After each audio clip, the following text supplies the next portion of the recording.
Good morning, Simon. You look so comfortable in your body as always. Oh, thank you very much, Kate. Very nice to see you there. Mm, Beautiful morning here in Sydney. Sunny. It looks a bit cool outside, but I haven't been outside yet. Looks very sunny and beautiful though. So always glorious. nice where we are. And Pascal, how is it over the hills and far away on the Western Plains? It has been raining during the night, Hmm. and we expect some more rain, but it looks beautiful at the moment Uh, and very nice and warm. I think it's 15 degrees, which is amazing. wow. Congratulations. That's a nice temperature. You've been getting minus fives where you are. So, yeah. And over here it's 32 degrees already, and it's wet, rainy season in Cambodia. So we just arrived to Angkor Grace, and it's so beautiful. It's so, so beautiful. So I'm looking forward for the sun to come up. Mm. Mm. Might go and do a bit of Mm. qigong by the pool, Simon.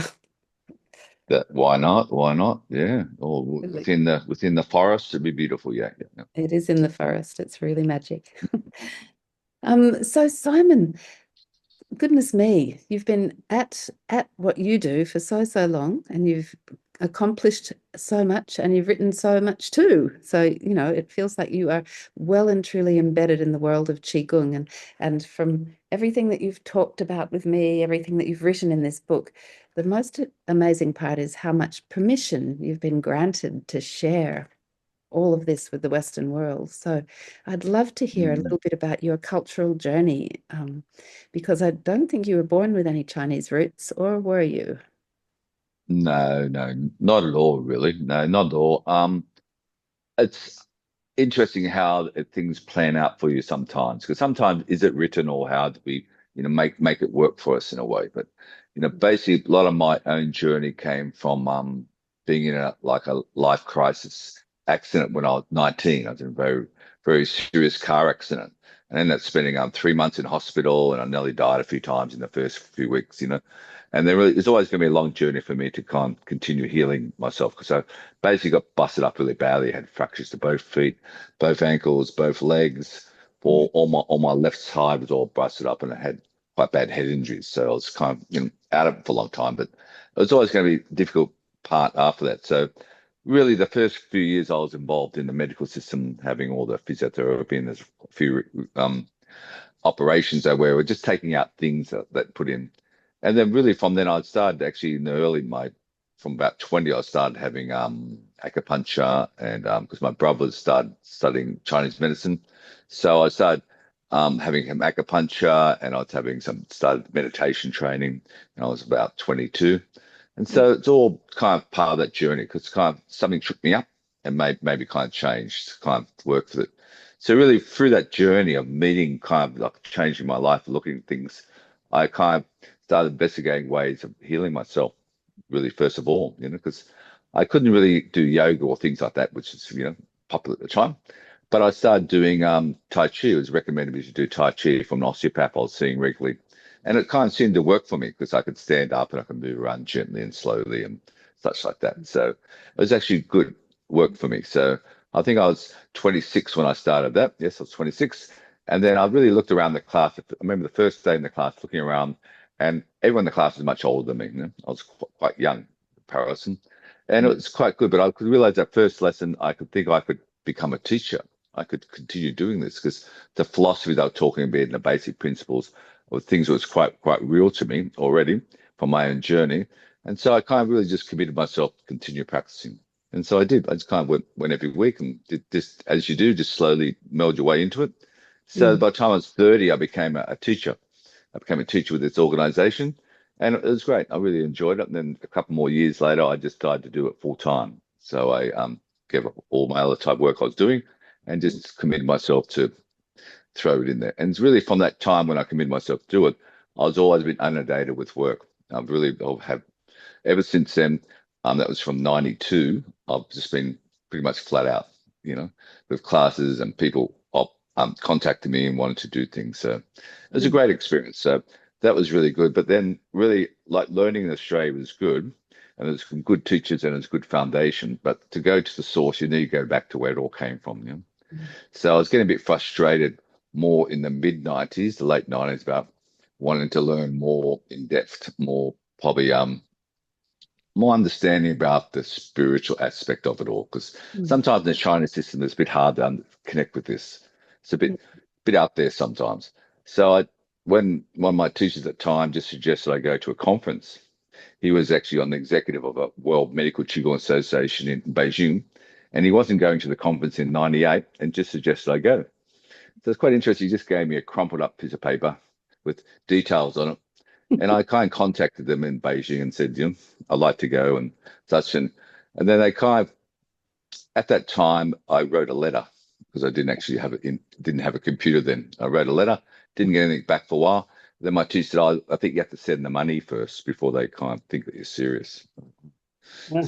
So I had to send, I think it was about $500 Australian. It's quite a lot of money in those days. Send it Yeah. off, and then they contacted me and welcomed me to the conference, and I went in '98, and it was a great eye opener because there was probably about 500 people at the conference, and it was majority Chinese people, and it was an academic conference, so there's a lot of universities and hospitals from all around China and Japan and Korea and such as. But there were a few people from the US and the UK and Europe, and I kind of didn't know anyone. So it was really quite interesting just to see how you are when you go to a place like this. Mm. And it went quite well. I really came away from that conference realizing I knew much more than I thought I did.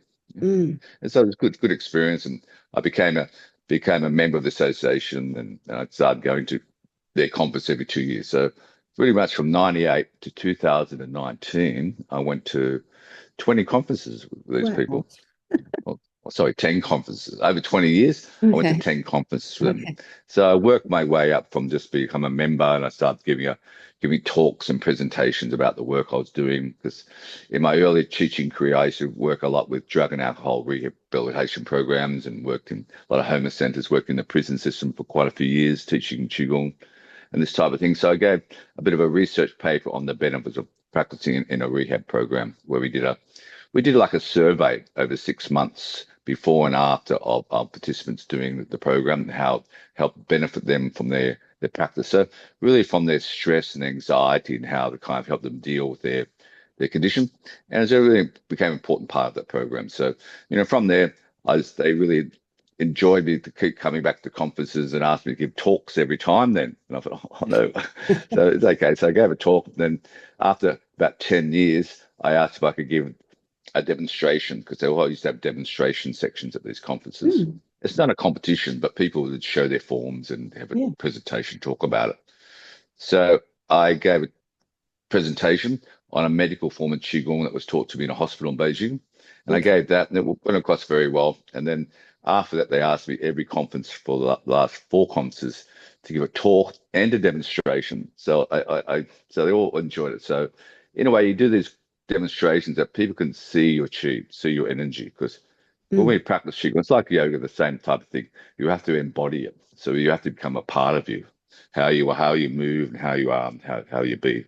So it was a great experience. So Mm. pretty much from '95 to 2019, I went to China 45 times in that period. Wow. It was really just kind of threw myself into it. Yeah. After the first conference, we started organizing tours that go to China to study tours. Because Mm. I'm not a rich person, I can't afford to go fly over there all the time.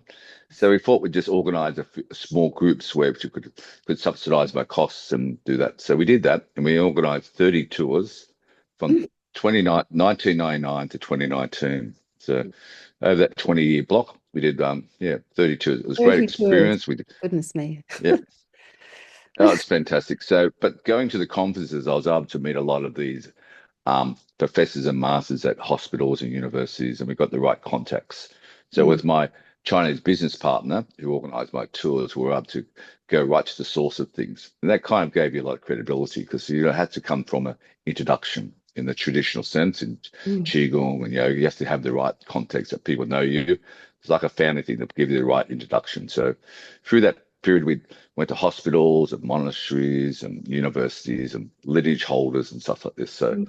and Mm. through that, but we never just went once. A lot of places went to like 4 or 5 to even 10 times to some places to do the training, and you get accepted within that type of organization or that family in a way. And then they asked if I could, teach the practice, and they give you authority to teach them. Eventually, I could make a video about it, and they said, yes, you do that.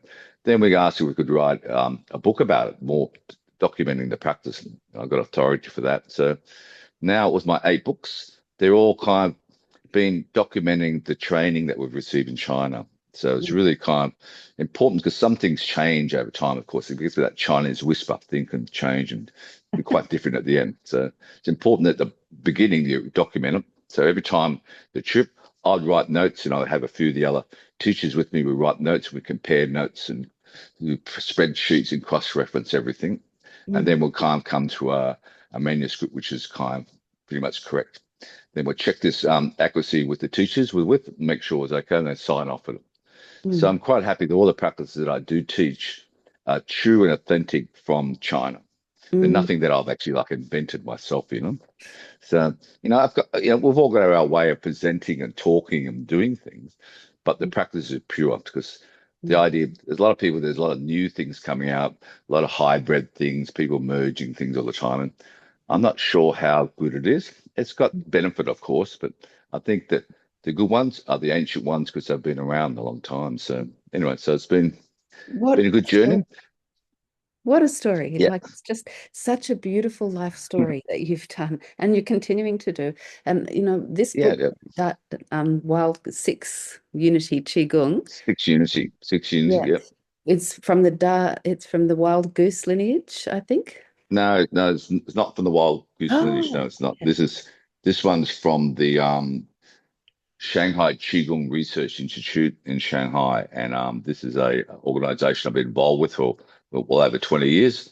And Mm, this is a government-funded organization, and they do where people do masters and PhD degrees on Qigong science attached to the mm, Shanghai University of Chinese Medicine. Now, mm. actually, they're the largest more organization in China. They were established actually in the mid 1980s. So they're actually celebrating their 40th anniversary this year Wow. of their foundation. Mm, So they've developed a few new styles over the years, but now they're more interested about researching and understanding the ancient practices and how they work. right. So there are 2 laboratories in China for scientific research for Qigong.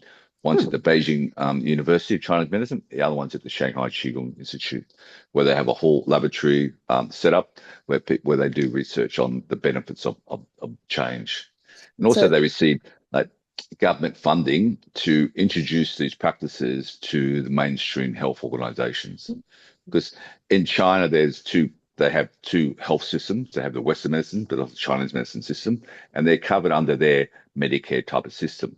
So people right. can still go to the hospital and choose the Western pill or the Chinese herb, whatever they want to do, and still be kind of covered under their Medicare system. And Qigong is a part of that. It's not in every hospital, but it is actually always there so people can learn and to practice and do things themselves in a way.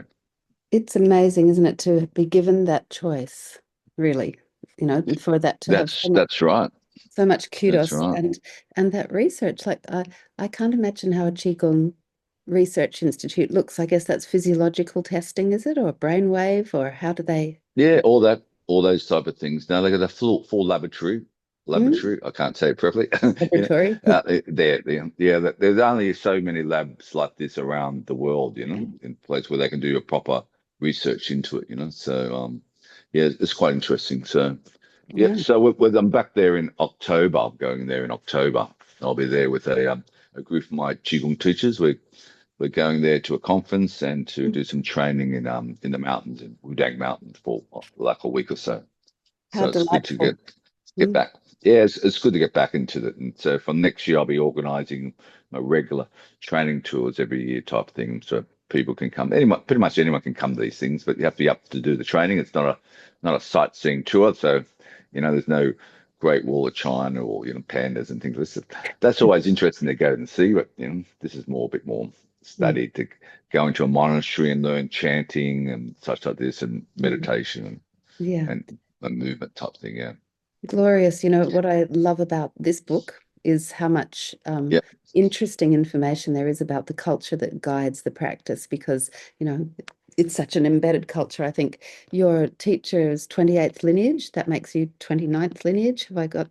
I am a 28th generation of the practice Yeah. of the wild goose. That's right, and Yeah. actually of the of the Tao. I'm of the Dragon Gate Taos. I'm a 25th generation of that from my teacher, from my teacher. So that's how we kind of judge these type of things, how many generations you are of that practice. I'm not a lineage holder. I'm just but I've been In, initiated into the style, because there's a lot of these type of practices. It's the energetic connection you have when you take like vows to uphold the honor of the practice in a way. Yeah, mm.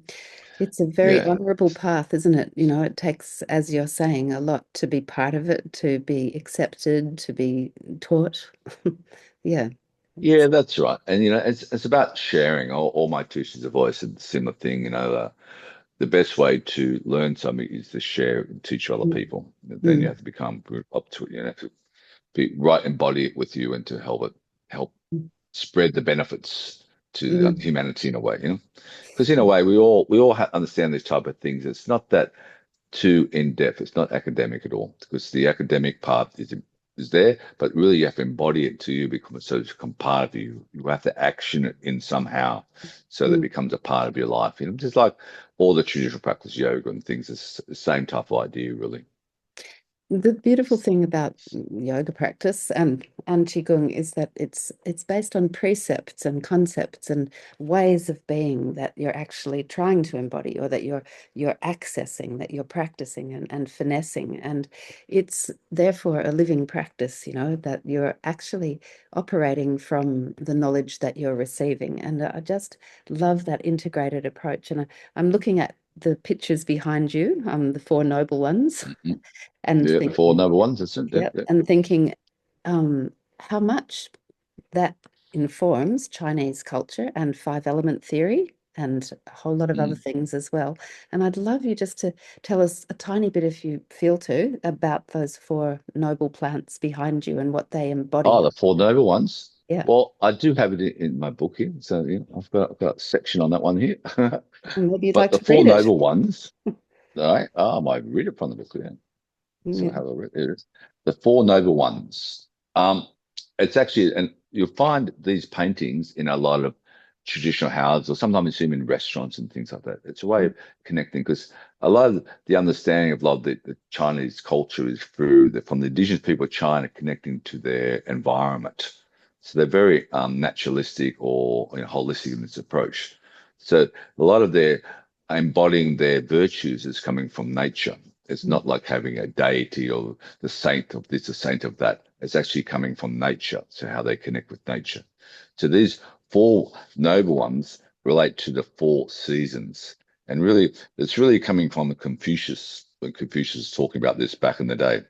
And so these paintings, these ones were actually painted for me from a Wow. Taoist master, Master Tang. Master Tang is the head of the Taoist Association of Sichuan Province. So he's from a place in China, in Sichuan Province called Xincheng. Sen, I forget to write it, means Green City Mountain. It's one of the famous Taoist spots in China. And it's just not far from Chengdu in a way. And I'm lucky enough to be there about 8 times, I think, at this stage. And it's one of the sacred mountains. So Master Tang lives up in the mountains, and does a lot more administration things now because he's in charge of the province type thing. But his way of Taoist practice is through painting and through calligraphy. So he's embodied this. If we go up to the top of the mountain, there's a lot of temples and things, and there's a monastery where we can actually stay. They have a beautiful guest house where people can stay there. It's quite beautiful. So the four noble ones that represent, get the right order here. Oh, look around. Now the first one there's a chrysanthemum.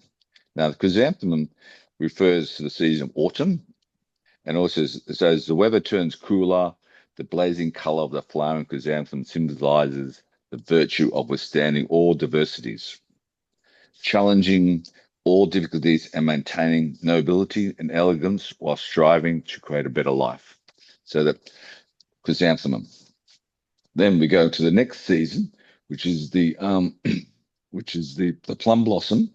The plum blossom, excuse me, refers to winter.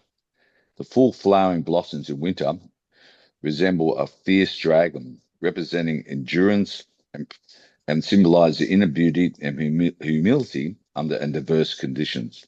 There is new ideas and creativity and strive to create a better world. Mm.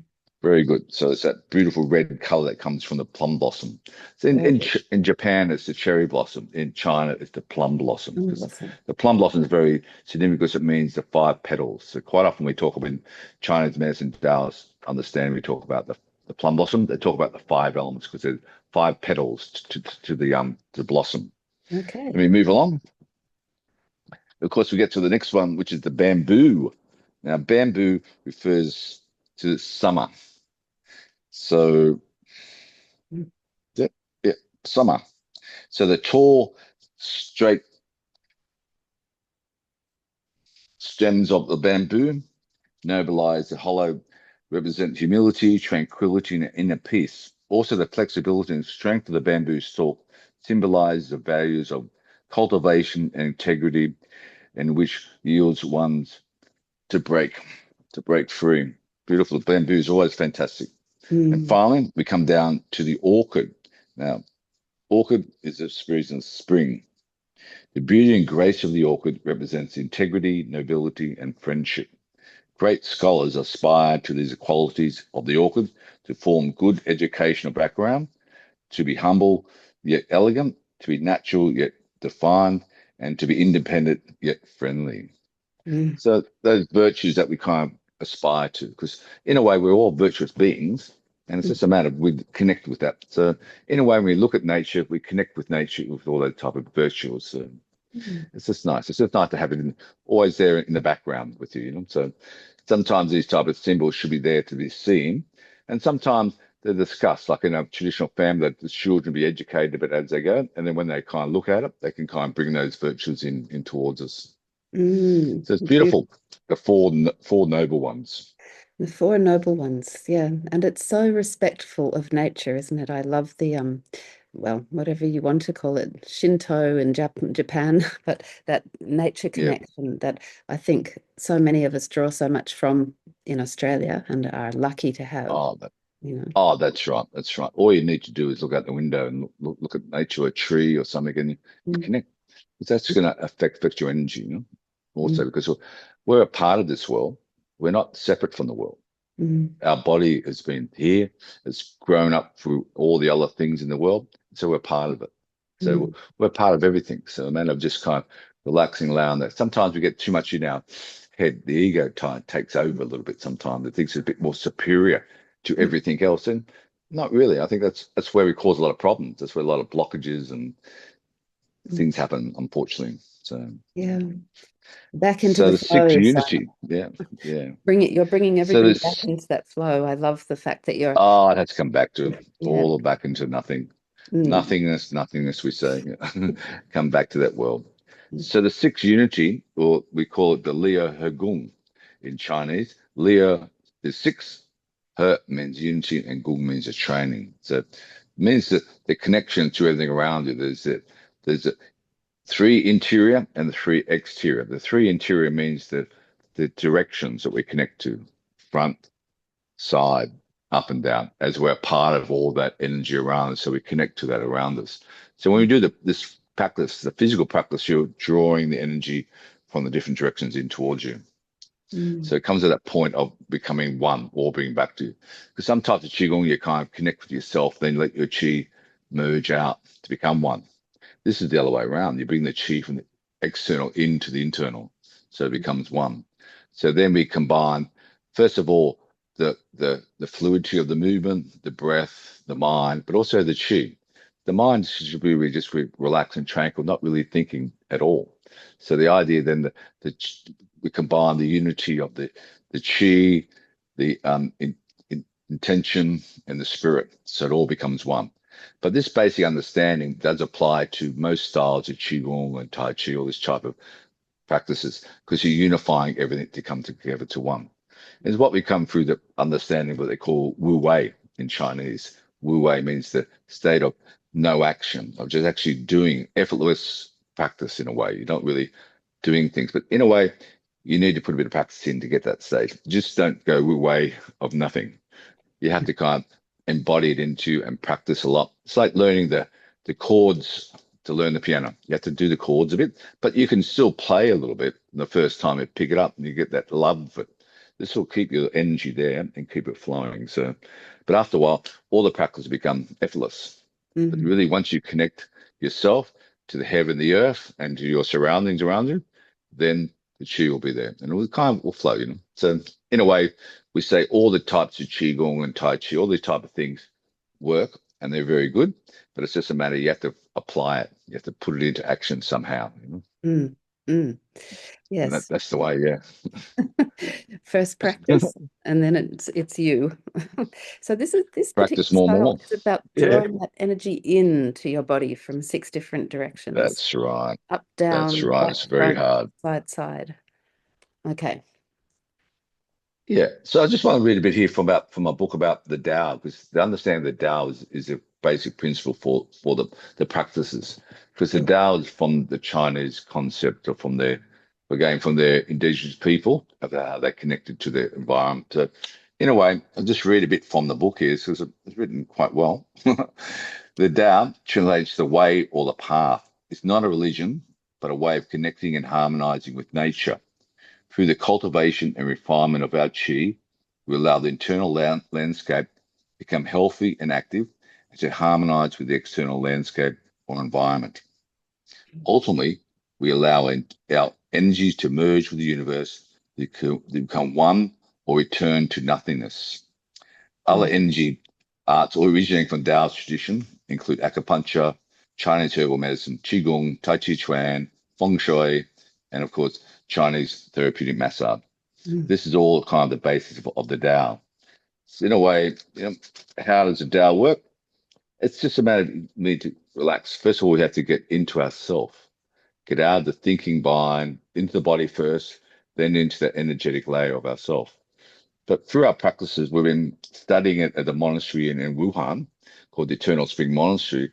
I've been taking my groups there for quite a long time, and I'm a student of the abbess there, Cheng Zen, who's my teacher. So they've been teaching us more like a chanting type of practice. So it's called the Xing Jing Jing in Chinese, or we call it the Tranquility Sutra. Now, this is a sutra which the monks and the nuns, or the masters at the monasteries, and most Dragon Gate monasteries around China, also around the world, will do this in the morning as a way of setting themselves. It's like a way of gaining inner peace.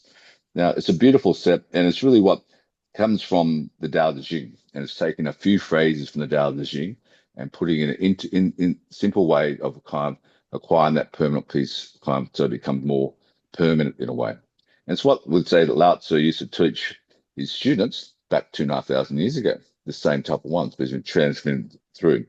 And it's quite a beautiful practice. And they asked me when I started to want to learn more or want to teach more of the Tao, I'd asked my teacher, and she said, "Oh," she got a big smile, but that was very good.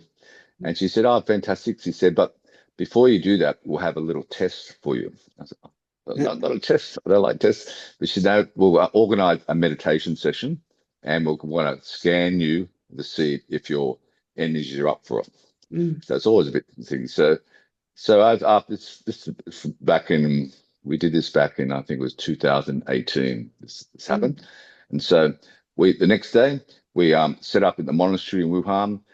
They had 2 visiting masters there who were feng shui clairvoyant masters visiting, and they were students of the same master, so we were kind of the same brothers and sisters. So we set up the next day in a meditation room, the hall, and they had 4 cushions set up. These 2 masters, me and my partner, sat down. They lined the cushions up according to a compass, so I had the right directions. Okay. So we sat there, and the instructions came to go into the meditation state. Then the instruction was to go up, high as you can. Just take your energy up as high as you can. So we did that for about 5 minutes or so, and then they said, "Now slowly come down." Slowly come down, and when come back, and so when I opened my eyes up, the other 2 masters look at me, big smile, gave me a thumb up, and so it was being translated to me, and they said, "Oh," said, "very good. You nearly reached the highest level." I said, so it was all very good. They're all very complimentary. So it was great. So then we finished. Then we went to the monastery. They had a beautiful restaurant there. We're up in the executive level there. The nice, beautiful private room, and my teacher came in, Cheng Zen. She came in, and they sat down, had a big discussion about the meditation, and they're all very complimentary. Said I was really got very good energy. They could see all the work I've done over the years. They could tell I had that bad accident a long time ago. They could, even though I hadn't told them about it, they could see I had something where I was nearly left the world, and they told me everything, a lot of things about my life. And then they said, well, but they couldn't work out how I was at a higher level, but not Chinese. They couldn't work it out. Then they had this thing up, you were Chinese in past lives. That's it. And you were sent to Australia to share the wisdom. So it was really good. So then we sat down and had a big luncheon with all the other masters from the monastery and like the administration staff. So I was accepted. I was already had been a initiated internal student there for probably about 8 years by then. But by then I was accepted right into the inner circle. So we sat down, had a big meal, and then she said to me later, gave me a bit of paper and said, "This is your next project. You have to teach this," and it's all just in Chinese characters. Right. And I said, "Well, is there a She said it's a Chinese a sutra which you should learn yourself and start to share with other people." I said, "Okay." I said, "Is there an English translation?" She said, "No, there's not."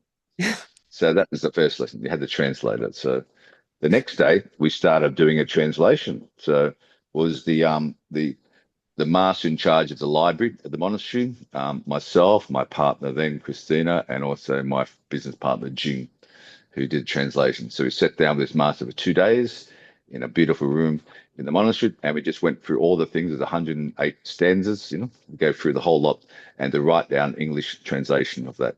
It went out quite well. We're quite happy with it and came back and worked with it a bit. But then the following year went back again, and we took a group of about 15 students, and we kind of worked with it in more detail with a master at the monastery who had good English and was a master of this practice.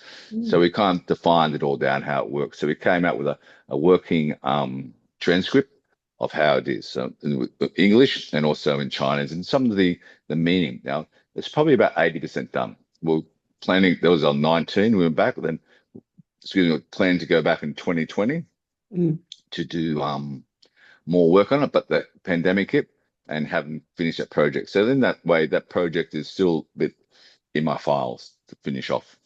So we'll do like maybe a little book with it, with the English translation and meaning of it. So, but in that, I've just written in the Six Unity book, I've got a couple pages about this, what I've been talking about there. And here, I can just read a couple of the stanzas from this. So the lines here about relating to yin and yang. Now, within this Tao, there are yang and yin parts. There's movement and stillness. Heaven is light, earth is heavy. Heaven is movement, earth is stillness. Male, yang is hard and focused. Female, yin, is soft and broad. Male is movement, female is stillness. Roots grow deep and stable. Branches move above. Yin is a source of yang. Stillness is a foundation of movement. For example of inner peace is a need to be humble. You can attain wisdom and not look any different. It's how you express your inner peace, your essence, through your actions, energy, that is a manifestation of the internal to the external. So it's a beautiful. This is only a few of the stanzas from, but understanding about having that inner peace permanent within you. Beautiful. Oh, I can't wait That's to very nice. see that book. We'll invite you back Yeah, again. it will come out eventually. It might be a few more years down the track because as I mentioned when we had our authors get together a few weeks ago, I'm a bit of a reluctant author. I don't classify myself as an author at all because I've kind of didn't finish high school. I'm part dyslexic. It's a bit hard sometimes, but once you have that source, that energy coming through you, sometimes you can just get into it. So it's just like, it's not you, it's somebody else that's coming through you. As a So reincarnated it's not me. Chinese man, as a person who needs for this lifetime to be imparting the knowledge, you've no choice. Well, that's right. There's no choice. There's no choice. You just have to do it. Yeah, I know. So and it should be a pleasurable experience. If you're not getting some like pleasure and joy and good energy out of it, why would you want to be doing it? You wouldn't So unless there's some nefarious reason. that's right. But also in the book, can I just read, because in all my books I've got like feedback from the students, from people Please. getting it. So you don't really believe everything the teacher says to you.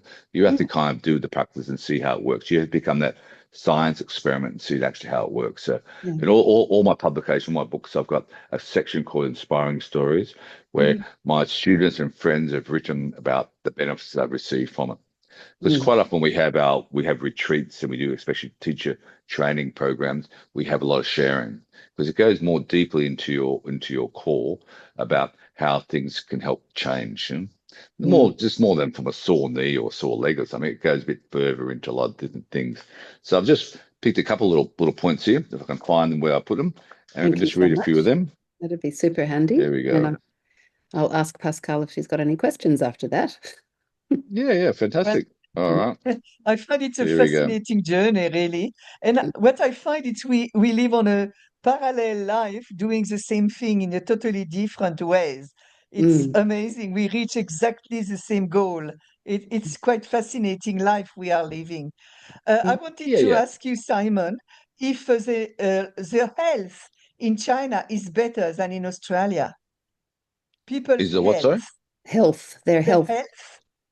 Their health. Oh, look, in a general, yes, I think so because if they're going like like a natural diet, but unfortunately in China, like a lot of other countries, they're picking up on the Western bad habits Yeah. and they're getting all of our junk food. So now you have the Chinese supermarkets in the big cities, they're huge, and they have a whole aisle of Coca-Cola, chips, things like this.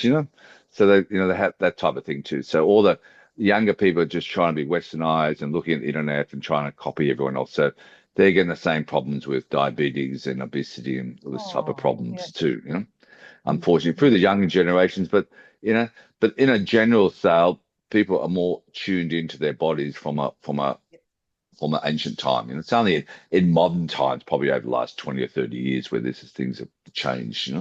That's probably looking at a lot of countries all through Southeast Asia, even South America, the similar type of thing, yeah.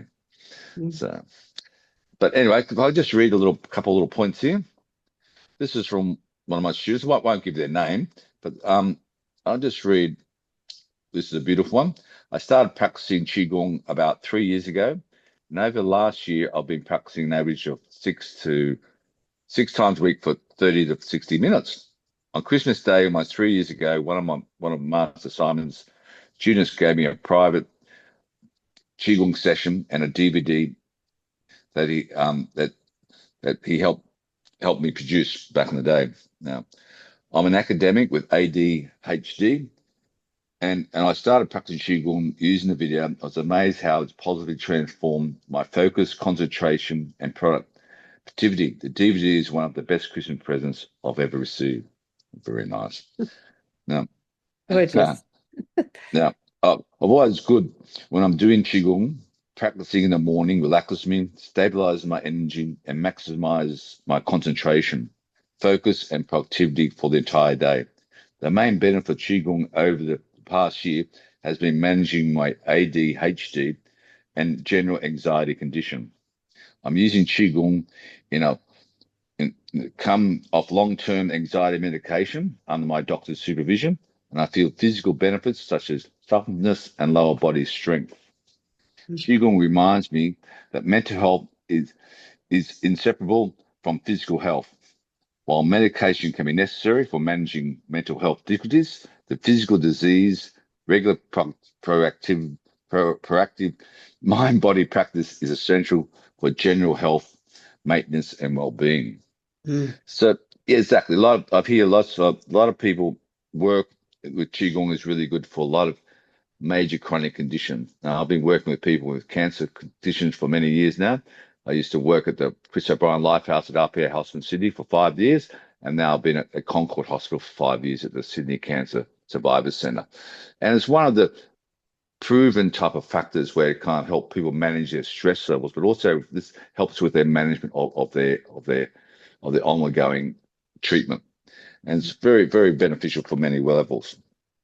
So another one I can read here briefly.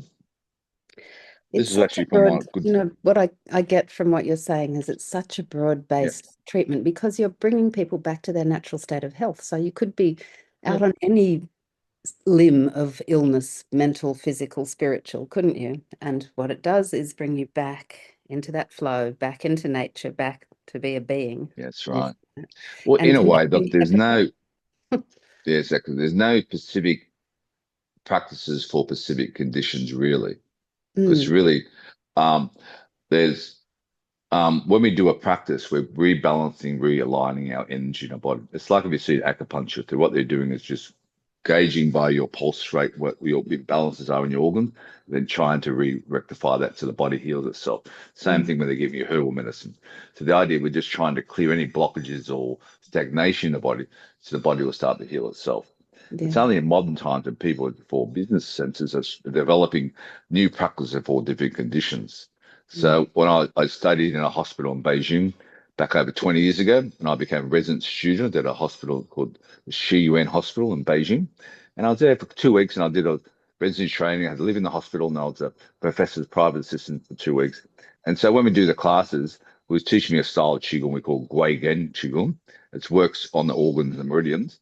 But when we come to the class, we'd have 15, 20 people in the class, but everyone have different health conditions. There'll be mm, people with a sore knee, there'll be some with nervous conditions, some with cancer, some with cardiovascular problems, lots of all different conditions across the whole wide spectrum, but we'd all do the same practice. Because mm, everyone in a way is regulating their own energy to come mm, back in the harmony so it can heal itself. mm, So it's just the thing. So in a way, for people who are sick, it's good to go to some type of retreat, get out of the city, go to a convalescent hospital, which we used to have years ago. you People would did. have these places in the country. People just sit on the veranda, be in nature. This would help their energy. So, Yes. but then when you step it up a bit by doing some practices, consciously working on yourself, it makes it stronger, you know? So Mm, beautiful. very powerful indeed. Yeah. Yeah. Beautiful. Oh, I just you know, it's like doing Qigong, listening to you speak. I always feel much more grounded. Hmm. Yeah, yeah, because I've got a class at 10 o'clock today. I've got my online Zoom class every Wednesday at 10 o'clock. So Fantastic. Well, I yeah, hope we'll that go through a practice for that. my prayer is that people will reach out to you and find their own way back into Yeah, yeah. their own flow through your practice. You know, that you've got such a wealth of information to share, and you do constant, I've noticed, constant workshops all around the place, don't you, in Australia as well? So Yeah, yeah. we'll provide all those Yeah, details. most weekends, not every weekend, most weekends I'm away somewhere around the country giving a workshop or retreat. And it's Mm, really, excuse me, I like to come back to the local people in a way. So I'm really happy to go to more to community place, more regional places to work with more regional people. So over the years, I've done a lot of teacher training, and we have a network of about 50 um, qualified teachers. And so I go to those areas to help the local teacher and also to connect with all the local students. And mm, it's a way of just spreading our love and our joy to everyone in a way. mm. Well, bless you Yeah, for doing that. And I really, really love the fact that you're part of our community and that you bring this energy yeah, to us. So yeah. thank you. No, soul advisor, very good. Yep. Thank you. Thank you. Pascal, any further comments or thoughts, madam? No, I'm really pleased I could listen to it. It was fascinating. Thank you. Thank you very much. Mm. Yeah, thank you. Very nice to be here. Thank you. Yeah. Well, And there's all lots of, as I said, there are lots of thousands of different types of qigong and tai chi, and they all work in a way. So they all work. You just need to kind of seek out in the community where there might be a teacher, and if you like the teacher, and also you like the group, the people, if they're friendly and nice, that's all you need to do. There's all different levels of things, of course, but as you just have to connect with some people because in a way that the qigong and stuff like yoga too, we kind of do it in a group setting because it makes the energy a bit stronger. And mm, so in a way, you don't need to be thinking about anything. Just go along, be welcoming into that group, become part of that community. And before you know it, the benefits will slowly emerge through you. And mm. then it just comes out, it becomes natural. And then all of a sudden you're a bit happier, a bit more fun, a bit more joy within your life. Bless everybody and may you follow this path. Yep. All right. Thank you, Simon. Thank you, thank you. Thank you, Pascal. Right, Thank thank you, you. Simon. Thank you, Happy Kate. My pleasure. Thank you. Very nice to be here. And I really look forward to sharing this with everyone. Cheers. Thank you very much. Enjoy your time away there. I will.